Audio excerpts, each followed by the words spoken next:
परंतु काही काही जण पहिल्या टर्मलाच त्यांना वाटतं की मी मोठा झालो पाहिजे, मी भाषण केलं पाहिजे. त्याच्यात आता मी आता माझ्या पक्षाचं काम करतोय, जयंतराव त्यांच्या पक्षाचं काम करतोय, पण माझ्या पक्षात कुणी काय करावं हे दुसरेच सल्ले द्यायला लागले. मला तर काही कळतच नाही काहींचं. अरे तुमचं तुम्ही बघा ना, आमचं आम्ही बघू ना, काय करायचं आणि काय नाही करायचं. मगाशी बोलत असताना काहींनी सांगितलं की बाबा दादा गावकीकडे लक्ष आहे, भावकीकडे पण लक्ष द्या.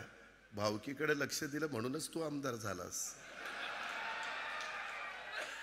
जरा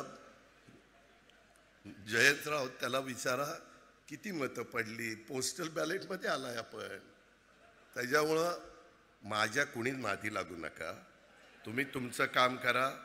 मी तुम्हाला एक अक्षर बोलणार नाही. मी जयंतराव ज्यावेळेसपासून मी आमच्या महायुतीमध्ये आहे, मी कधी तुमच्या कुणावर टीका टिप्पणी केली? काय कारण आहे? तुम्ही तुमच्या विचाराने चाललं, मी माझ्या विचाराने चाललो.